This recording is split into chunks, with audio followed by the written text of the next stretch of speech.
No vídeo de hoje a gente vai falar da protagonista Ruby Frank, é isso mesmo.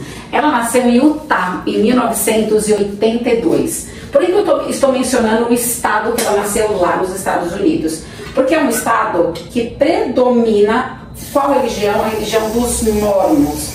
Eu ainda não consigo te falar muitas coisas da religião dos Mormons, mas em breve a gente volta aqui para falar sobre essa religião. O fato é, tem uma característica bem interessante, onde eles têm o hábito de escrever todos os dias sobre o dia deles. É uma espécie de diário, mas um diário onde você precisa realmente escrever como se fosse uma penitência, sabe?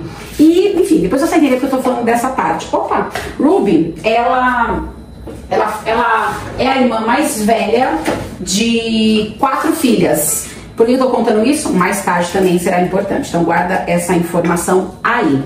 Ela, por ser mormon, seguia ali todos os preceitos da religião, era uma devota mesmo, né? Acreditava realmente na religião que os seus pais estavam introduzindo ali na vida dela e das irmãs, né?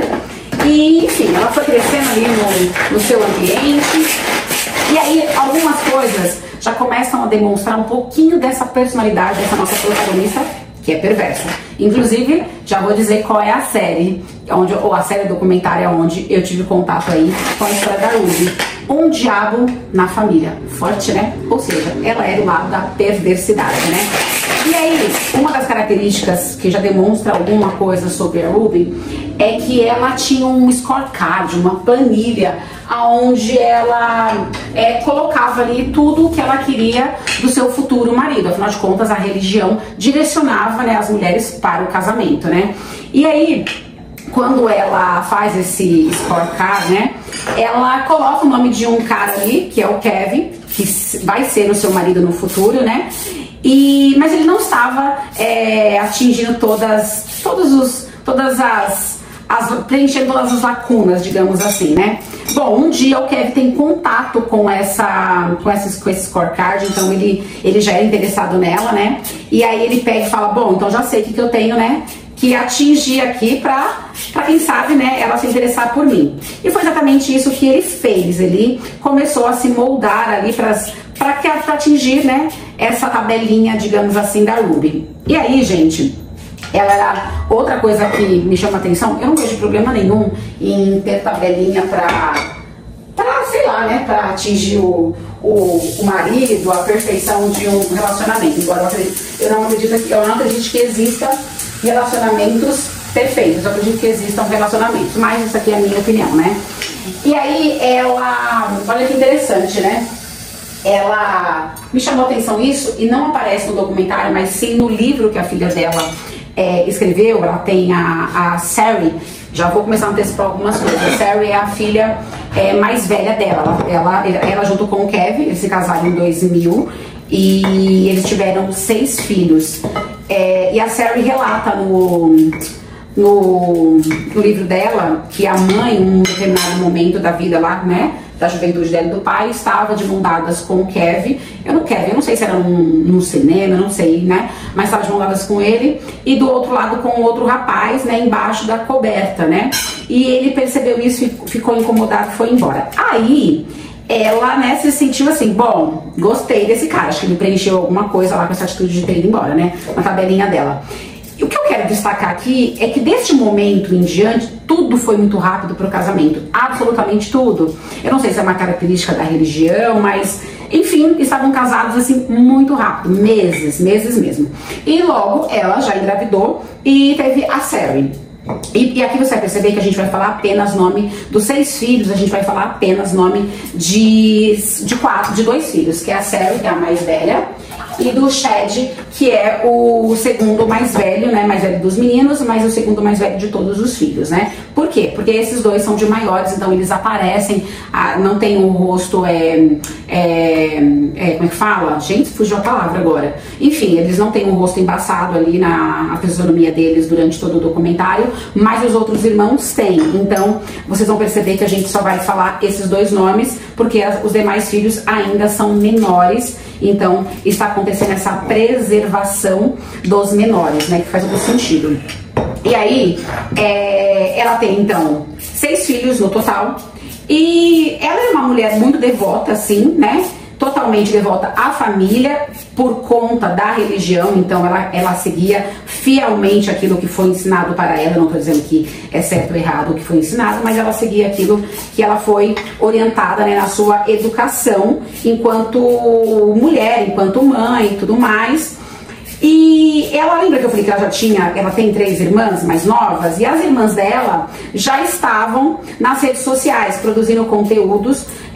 Teve um boom, né, em determinado momento lá dos anos 2000, de mulheres, né, compartilharem as suas vidas, o seu dia a dia familiar.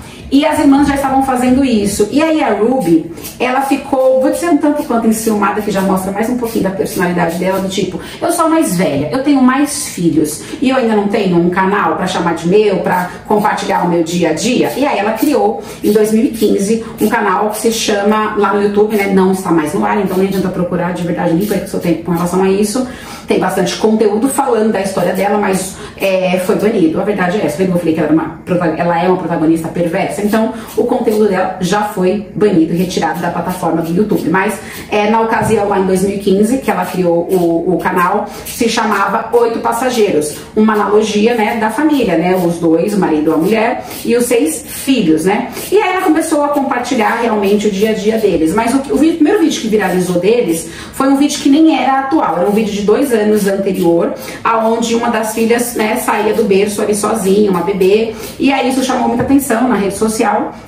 E ela viralizou com esse conteúdo. O Kevin, que é o marido, ele relata ali no documentário que a primeira monetização deles foi de $85. E que mesmo sendo uma monetização, né, baixa, digamos assim, pelo que eles vieram a receber, né, num curto espaço de tempo, ele ficou super feliz. Ele falou, poxa, acho que isso aqui, né, pode ser interessante. Lembrando que o Kevin, ele era engenheiro, né, ele tinha que preencher isso na panelinha dela, tá, gente? Tinha lá, o marido tinha que ser engenheiro, viu? Não era assim, só um marido que, quem sabe, talvez estudou. Tinha que ser engenheiro. Tá tudo bem, né? Até porque se a pessoa, né, quer ter tantos filhos assim, né? Olha eu já fazendo julgamento, né? Não pode. Aqui não pode. Ou pode, sei lá. Vamos prosseguir, né?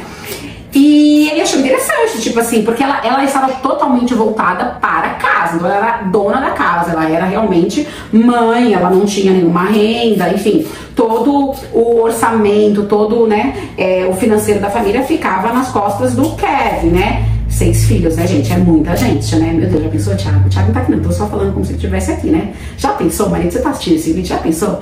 Se eu resolvesse ter 6 filhos, meu filho, você ia ter que ser mais que o marido da Rochelle, né? Não ia bastar 2 empregos. Você tem que ter uns 6 empregos, né? Que loucura, né? Um emprego para cada filho, né? E ele ficou empolgado com essa remuneração. Ele não negou que gostou, né, dessa questão do valor da remuneração. E, gente, acredite, muito em breve, mas muito em breve mesmo, eles já estavam. E o Kevin relata isso, tá? Não é uma coisa, um machismo, ou eu li em algum lugar, não. O Kevin relata que eles passaram a receber, num curto espaço de tempo, $10 mil, $20 mil, $100 mil, é isso mesmo. Ele não deixou de trabalhar, ele continuou trabalhando, mas é fato que a família, toda a vida da família estava pautada, estava, né, em volta daquele conteúdo, né? Então, tinha que gravar o conteúdo todos os dias, né? Passou a ter contratos, né, obrigações, compromissos, né? E esses compromissos tinham que ser cumpridos, não é mesmo? E quem eram os... Quem que montava tudo isso, né, gente? Era a própria família, né? Ou seja, o conteúdo era constituído pelo que acontecia ali no dia a dia deles, né? Eu sei que ela não deletou alguns vídeos, eu acredito que esses vídeos foram editados, sim, mas ela não apagou. Como que a série é contada? Através desses vídeos, também das declarações do Kevin, né, do Chad, do filho, e da Sari. Mas esses vídeos que não foram editados, eles falam muito, né, de como ela era realmente perversa. Esses vídeos que não foram editados, eles demonstram plenamente o comportamento egocêntrico, perverso dela. Então ela simplesmente ela cobra dos filhos, né? Por exemplo, é pra você falar isso, é pra você agir assim. Não tô nem falando de publi, tá? Tô falando de alguma coisa ali do dia a dia, alguma coisa nesse sentido, né? E também assim, eu tava na frente da câmera sorrindo, né? Tipo, então, pessoal, não sei o que. Aí ela, cala a boca! Eu tô gravando! E, gente, vamos lá, vamos ser bem realistas, né? Cara, uma casa, e eu sei que a casa virou o trabalho deles, né? Mas uma casa que você tem crianças mesmo, né? Lembrando que ela tinha 6 filhos e todos, na ocasião, crianças. Como é que você vai querer exigir um pleno silêncio? Gravar esse conteúdo que eu tô gravando, tem que ser aqui, ó, na minha vida real. Então vai ter barulho, vai cair coisa no chão, eu vou arrumar aqui minha blusa, porque mostrou a alça do sutiã, alguém vai chamar. Gente, vai acontecer de tudo, não dá pra ficar... Não vai rolar, entendeu? Não vai rolar. Então, assim, tem que ser a naturalidade, né? E aí, esses vídeos que contam, né, a história toda do documentário, eles são bem reveladores, né? Porque eles demonstram realmente como essa mulher era totalmente fake, né? Mas mesmo eu chegando nessa conclusão, eu também posso dizer o seguinte, que ela também transmitia ali o que realmente ela era. Eu acredito muito que a gente não consiga enganar por muito tempo aquilo que somos. É um pensamento que eu tenho, né? Eu acho que até de repente tem pessoas que têm essa capacidade, mas não dá pra você ficar interpretando muito, né?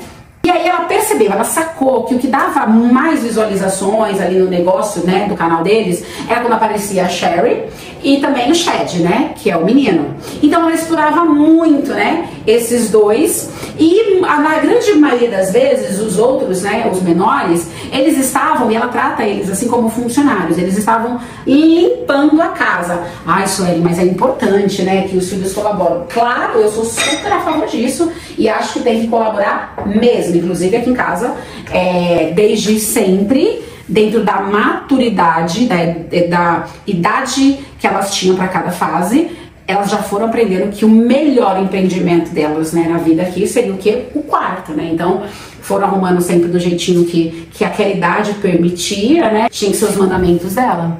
Ela não entendeu essa questão da adolescência, e eu acho que devia ser realmente muito difícil, né? Porque aqui em casa a diferença das minhas filhas é de 4 anos, mas eu fico tentando imaginar uma família normal, não é o caso da Ruby e do Kevin, mas uma família normal, que de repente tenha 6 filhos e que cada um está numa fase da vida, nessa fase entre adolescência, começando a adolescência e ainda crianças, né, mamando, fralda, indo pra escola, alfabetização, e o outro filho querendo pensar em beijar, os hormônios. Eu acho que deve ser bem complexa essa dinâmica de você realmente compreender como que você pode colaborar com o desenvolver de cada filho. Não tô julgando, porque eu acho que deve ser realmente... Tô tentando me colocar nesse lugar, entendeu? Porque embora a diferença aqui seja de 4 anos, eu só tenho 2, eu percebo que eu preciso sim, muitas vezes estudar como mãe, determinado tipo de assunto, até porque nós estamos numa outra era, nossos filhos são de outra geração, eu tenho filhas, por mais que não apenas, de novo, 4 anos a diferença, de gerações diferentes, Aí você fala assim, essa negócio de geração não tem nada a ver. Tem. Eu achava realmente que não tinha nada a ver. Quando eu me coloquei a estudar, a compreender, eu falei, opa, é realmente diferente. Então isso faz com que exija de mim uma atitude com um filho, atitude diferente com outro filho, de repente em situações até mesmo parecidas, porque um filho tem uma personalidade, outro filho tem outra personalidade. Bom, são os desafios da maternidade, isso não é uma reclamação. E aí o Chad começou, como, né, boa parte dos adolescentes que não são compreendidos aí, ou não estão sendo acompanhados, digamos, né?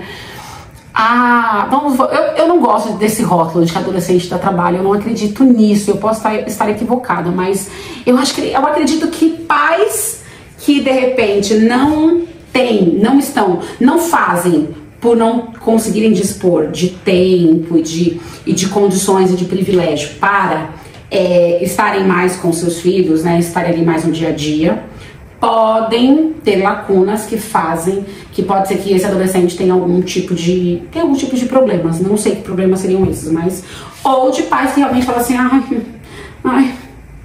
não tô sabendo, não sabia. Tudo que é relacionado à maternidade, a educar os filhos dá trabalho, entendeu? Inclusive é um comunicado, dá trabalho, porque você tem que parar e entender aquilo, e você tem que fazer um CSI ali com seu filho, né? Lembrando de fazer um CSI com a certeza de que você não vai ser aquela mãe de, ai, meu filho, não, eu conheço tão bem meu filho, ai, meu Deus do céu, mas vamos lá, né? E eu me perdi de novo. Eles moravam num lugar chamado Vale Feliz. Eu não... Olha, quando eu vejo essas coisas assim, quando você olha a cidade, o lugar é tudo muito perfeito. Até parece IA ou parece videogame, jogo, né? Que é tão perfeito, tão, né, tão surreal. Eu tenho medo de certas frases, certos tipos de comportamentos. Gente, Vale Feliz. Não existe felicidade plena, completa, absoluta todos os dias. Isso, né, não dá pra acreditar. E aí ele foi expulso do colégio e isso naturalmente causava nela ali um constrangimento, porque ela se considerava realmente uma mãe voltada à religião e que logo iria prover, né, uma educação, né, elogiável, enfim, essas coisas todas, né, como se nada pudesse escapar das mãos dela. E como mãe, gente, as coisas escapam sim das nossas mãos, super normal. E aí ela conversa com uma amiga falando, olha, eu tô com problemas com o chat, tá super revoltada, né? E essa amiga indica pra ela uma especialista, uma terapeuta, uma psicóloga, e aí eu vou dizer uma coach, voltada para conflitos nas famílias, problemas nas famílias mormons, né? Então essa mulher, ela falava sobre diversos pontos, né? Ela tratava diversos problemas ali das famílias, né? E aí ela, né, o chat foi fazer uma sessão com ela, né, e ele não gostou no primeiro momento, porque ela fez uma pergunta pra ele realmente mentiu, ela falava, você tá mentindo, mas ela ganha ele nessa hora, né, que ele fala, porcaria, essa mulher sabe que eu tô mentindo, então, né, pode ser que ela dê um jeito ali na minha vida, né, e ele começa essa terapia com ela, né, uma vez por semana e tudo mais, e ele vai se abrindo com ela, né, por acreditar que ela é realmente uma terapeuta, uma psicóloga, enfim, né, e aí... É muito interessante porque a Jodie, ela começa realmente a dominar a família. É exatamente isso, gente. Dominar a família. Porque ela vai fazer também terapia com o Kevin, né? Ela coloca ele num grupo de homens, de pais, de religião aí, aonde ela elogia, ela valida muito ele, até porque ele não acreditava inicialmente nesse tipo de terapia, né? Ele não acreditava mesmo. Então eu acho que ela faz propositalmente encher a bola dele, entendeu? E aí ele se sente o máximo. E nessa fase, ele e a Ruby vivem uma lua de mel, né? Porque o cara tá se sentindo o máximo ali no grupo dos homens, essa terapia, que ele é o exemplo, que ele é a referência, que ele é a masculinidade a ser copiada e colada e exercida para que todos os casamentos deem certo e tudo mais, né? E aí é muito interessante, porque também neste momento a Ruby está tão devota a Jodie que a única pessoa que conseguia dobrar, manipular, direcionar, conduzir a Ruby era quem? A Jodie. O Kevin não conseguia, a família dela não conseguia, mas a Jodie conseguia. Eu não coloquei um ponto. Quando eles começaram a monetizar bem, né? Eles saíram de uma casa, no mesmo bairro ali, eles saíram de uma casa mais modesta e foram para uma super casa, né? Aonde ela saía para correr de manhã e você percebe pelos vídeos que propositalmente ela quer mostrar o que tem ali no periférico, né, na visão ampla, que são casas maravilhosas, né, que ela estava ascendendo, né, que os vizinhos contam, os vizinhos dessa casa nova deles, que ela não era nada receptiva com eles, né? Que as crianças às vezes saíam para brincar na rua, né? Mas que ninguém era convidado para adentrar na casa, não existia um relacionamento com os amigos, tipo, vem aqui, vamos jogar, vamos brincar, não existia essa socialização dentro da casa. Podia fora da casa. Os vizinhos gostavam muito do Kevin, mas não se simpatizavam com a Ruby. Ela nem fazia questão mesmo de simpatizar. Mas voltando para Jodie, olha só que interessante. A Jodie tinha uma empresa que ela vendia connections, né, conexões, aonde ela levava mulheres para exaltar as mulheres e falando como é que elas tinham que agir perante a família, de acordo com os preceitos ali da religião deles. E ela engaja, ela coloca também o Kevin para mostrar esse casal perfeito, né? Então as pessoas acabam se interessando muito mais em procurar a Jodie, porque ela entendia que a Ruby, ela, por ter essa plataforma, né, esse canal com quase 3 milhões de seguidores, né, ela tinha condições de atrair, né, mais pessoas para esse negócio da Jodie, né? O Chad, o filho, em um determinado momento, ele fala, né, que ele tá interessado numa coisas, né, da adolescência, né? O coração tá batendo aí por uma pessoa, né? Tem um interesse em alguém e tudo mais. E aí, gente, é muito perverso isso, né? Porque ele conta pra Jodie, porque ela é terapeuta dele, ele se abriu com ela, e aí ela fala pra ele, né? Olha, você tem que falar com a sua mãe, né? Compartilhar isso com ela, né? Pra que ela saiba também e tudo mais.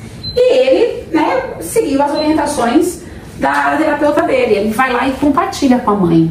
E a mãe, gente, ela fica pé da vida, de verdade. A Ruby, ao invés de tentar entender aquele sentimento de adolescente e tudo mais, né? Ela fica pé da vida com ele. E aí, quando ela vai falar com a Jodie na sessão terapêutica, todo mundo faz terapia com a Jodie, todo mundo, entendeu? É um negócio assim, eu não consigo imaginar a família toda todo mundo da religião fazendo terapia com o mesmo profissional. Isso eu acho um tanto quanto estranho, né? E aí aí a Ruby, né, a mãe, vai fazer a sessão dela. E aí ela conta, né, ela fala que conversou com ele, né, pra Jodie, e a Jodie, gente, olha o que ela orienta, olha. Kevin, que é o marido, e o Chad não estão fazendo bem a energia deles não tá boa pra essa família não. Então, manda os dois embora, cada um pra um lugar. O casamento tem hora que precisa da separação, né? Vamos ver se ele vai se redimir, o Kevin, e se o Chad vai, né, se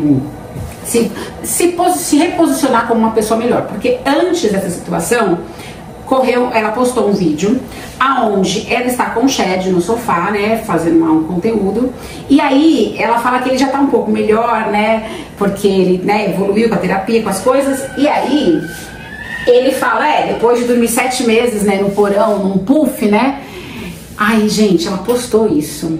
E aí os seguidores falam assim, nossa, que estranho, como assim? Um filho dormiu 7 meses naquele palácio todo, uma mãe permitiu que um filho dormisse 7 meses no porão? Tá acontecendo, né? Que comportamento é esse dessa mãe, né? Tá estranho, sabe? Levantou um tipo assim, nossa, diferente demais isso, né? E, enfim, e aí, gente, ela realmente segue as orientações da Jodie. E um belo dia, o Kevin chega em casa e ele é informado por ela que ele não é mais bem-vindo ali, que é pra ele pegar as coisinhas dele. Ah não, calma, ó, a pessoa antecipada, tem uma parte muito importante que envolve a série.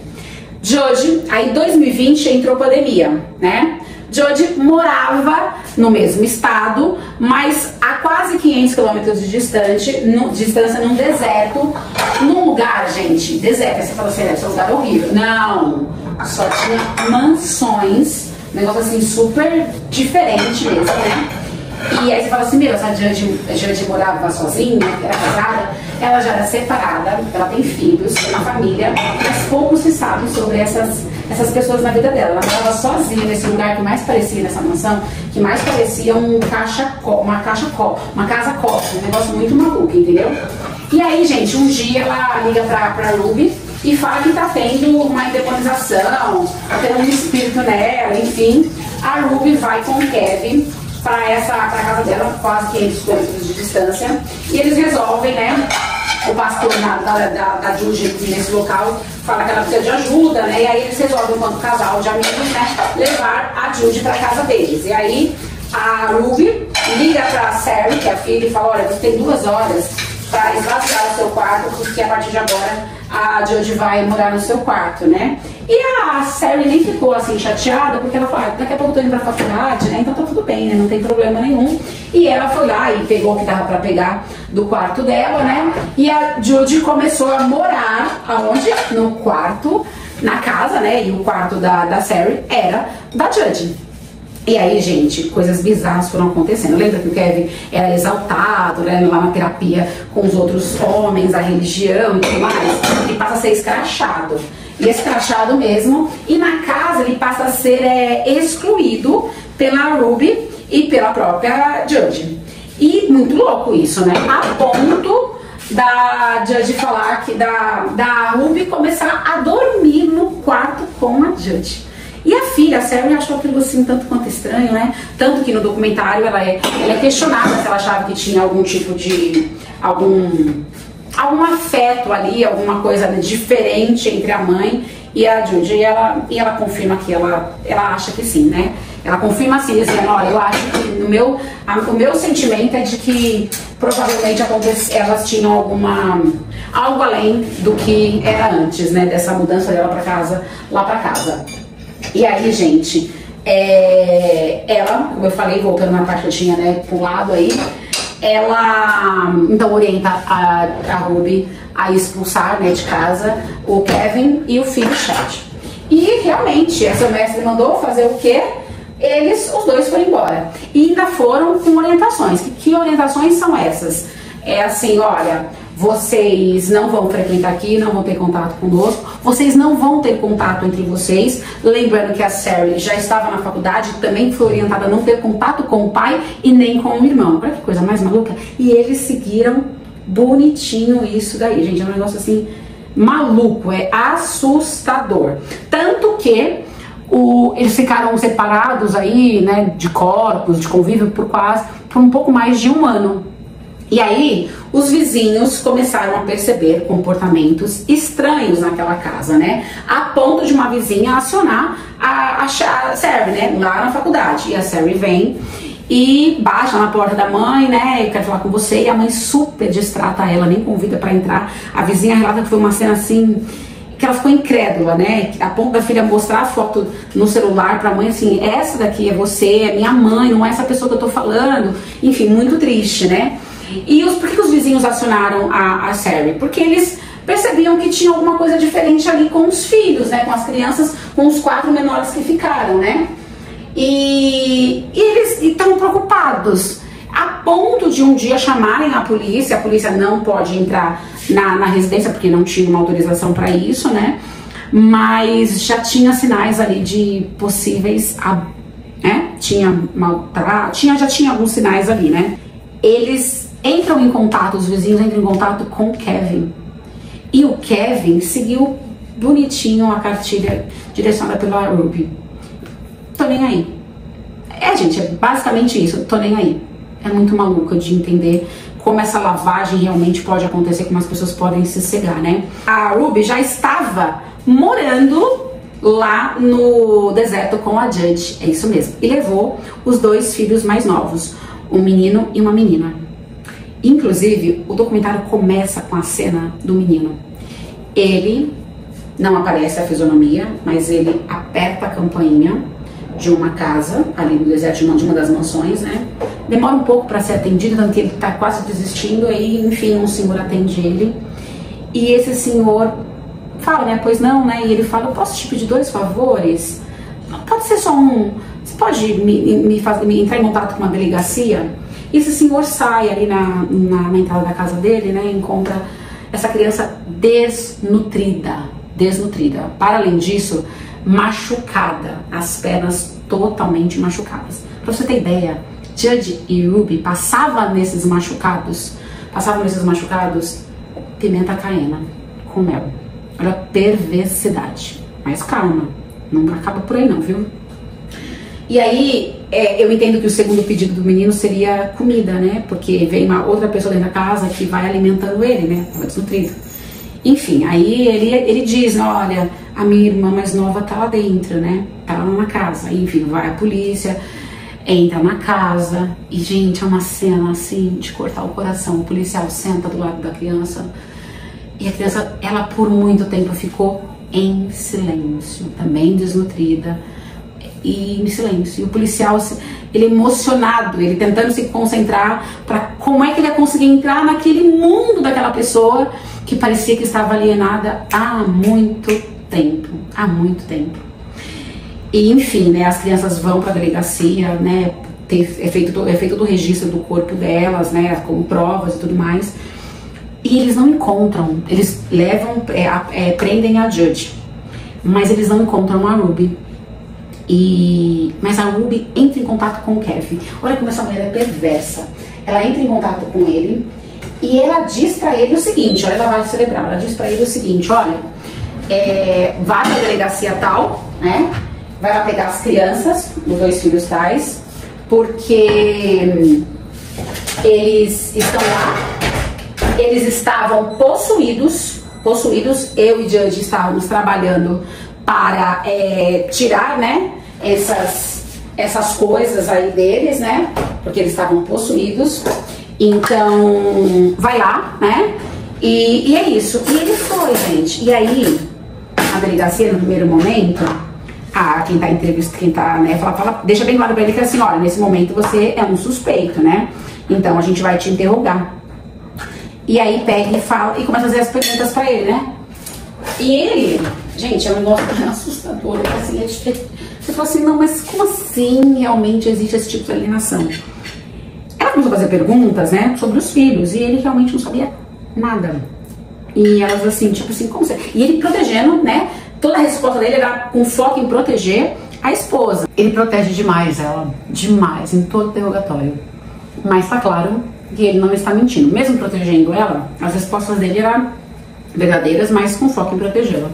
E ali a delegacia, né, os responsáveis entenderam que ele não tinha nada a ver diretamente com aquela situação toda, né? A detetive fala, eu vou te mostrar as fotos, né, do corpo do seu filho. E fala, não quero ver, não. Tipo, eu não posso acreditar que isso esteja acontecendo, né? Porque ele está possuído, né? Não é a minha mulher que maltrata ele, né? Porque lembra que ela ligou pra ele antes, já fez uma lavagem cerebral e ele atendeu. Ele ficou super feliz que ela ligou pra ele, né? Um ano sem falar, né? Não interagia. Tanto que a filha, Sari, quando um determinado dia, né? Pai, tô morrendo de saudade, te amo, né? Não sei o quê. Manda uma mensagem pra ele, ele curte, depois ele descurte e bloqueia ela. E ele bloqueou todos os vizinhos, tá? Lembra naquele incidente que eu comentei com vocês, que chamaram a polícia? Ele bloqueou todo mundo. Exatamente isso. Vizinhos conversando com ele, não tava entendendo nada, não caía a ficha. Um vizinho chamou e falou assim, vamos conversar. E o vizinho Rata que ficou 6 horas conversando com ele. Aí, ele falou, entendi tudo que aconteceu. Ninguém encontrou com a Ruby na casa lá da Jodie. A polícia voltou lá. E aí encontrou a infeliz. A infeliz estava com o cabelo molhado, tomou um banho, estava tranquila, plácida. E na delegacia, no depoimento dela, ela não abriu a boca pra falar nada, a não ser falar que só ia falar na presença dos advogados dela, né? Mas ela, de uma perversidade, como ela olhava, como ela media, né, a detetive ali, como ela menosprezava, né, aquele relato que estava sendo questionado. O corpo dela dizia, tipo, né, gente, é lamentável, é triste demais. Elas se declaram culpadas, porque acredito que ela, aí é coisa minha, tá? Acredito que elas queriam fugir do júri, né? Imagino que, eu não sei quais são as leis de Utah, se tem pena de morte, eu realmente não sei, tô falando agora, se alguém souber, comenta aí, né? Então eu acho que elas preferiram, né, simplificar para elas, não foi para mais ninguém, embora elas dizem ali no relato delas, né, no que elas leem, que queriam poupar as crianças. Como assim queriam poupar as crianças, né? Destruíram todas, né? A Sari mais velha, sempre buscando a validação da mãe, essa mãe sempre menosprezando ela. Eu vou voltar com uma outra parte aqui para falar mais do livro da Sari, do relato dela mesmo, né? Tanto que ela não chama a Ruby de mãe no documentário, ela chama de Ruby mesmo, né? Essa filha foi muito ferida, muito machucada, muito menosprezada. Bom, elas foram presas em 2022, se eu não me engano. O YouTube derrubou o canal dela, todos os conteúdos, todo o canal da Ruby e também da Jodie em 2022 também, né? Em 2023 o Kevin pede o divórcio. E aí, gente, é muito louco, né? E ele tem a guarda dos filhos, tal, isso tudo é muito questionável. Como é que esse cara que ficou tão omisso, que foi tão submisso, que foi tão, né, manipulado, tá com a guarda dos filhos, né? Como é que ele ficou, enfim, é discutir tanto isso, né? A gente teria que ter, eu teria que ter muito embasamento para conseguir entrar numa discussão dessa. Eu confesso que eu não tenho, né? Mas também não conheço as leis lá para poder dizer, olha, independente de qualquer coisa, a lei garante para ele esse direito, né, de agora cuidar dos filhos e tudo mais. As irmãs da Ruby, que começaram conteúdos antes dela, né, quando ela foi condenada, as 3 vieram a público, né, tentar-se uma mensagem única, né, das 3 ali, se desvincular, né, dos atos da irmã, dizendo que a condenação de 30 anos que ela recebeu de perpétuo era o que ela realmente merecia e que estava feito, né. Mas eu não consigo nem falar muito a respeito das irmãs, porque eu não entrei no conteúdo, então não vou levantar nenhuma opinião aqui, entendeu? Quem sabe a gente venha com outro vídeo falar um pouquinho sobre isso, né? É uma pena que essa protagonista, ela é perversa, ela é do lado, né, triste, né, do lado que machuca, que destrói, e eu não acredito de verdade. Aí é uma opinião minha que essa mulher tenha algo de bom para oferecer para o mundo, né? Então, que ela possa realmente ficar recolhida, né? E como eu não sei quais são como é que funcionam as leis no estado de Utah, Eu não sei se ela vai ter pena reduzida por bom comportamento, sei lá o que, né? Eu oro para que ela, né, não cause mal a nenhuma criança mais, nenhuma criança. E que os adultos que venham a ter qualquer tipo de relacionamento com ela tenham condições, né, de se defenderem, né? E Judge, cuidado, gente, cuidado com essas pessoas que se falam coach, terapeutas, não sei o que, eu tenho a solução, eu tenho isso, eu vendo isso, eu faço aquilo, eu transformo sua vida. Cuidado com essas pessoas, elas estão aos montes, aos montes. Judge não era terapeuta, não era gabaritada para isso. Ela tinha uma licença de não sei o que, de outra coisa, ela tinha nada a ver e que se aproveitou. Essas pessoas são oportunistas, elas aproveitam e entram. Assistam também o Falsificador Mórmon. Eu não tô querendo falar mal da religião, não é isso, mas é um oportunista que entra naquilo que as pessoas acreditam tanto que é a fé delas. E essas pessoas são capazes de causar maus, causar danos assim irreversíveis. Esse falsificador mórmon com uma cara de bom moço, de bom pai, de bom filho, de bom patriota, ele causou muitos estragos nas vidas de muitas pessoas. Assim como a Ruby, assim como a Judge e do Kevin, eu quero fazer algumas reflexões. Talvez eu já tenha uma opinião, mas antes de eu ir para a certeza do meu julgamento, eu ainda tô digerindo.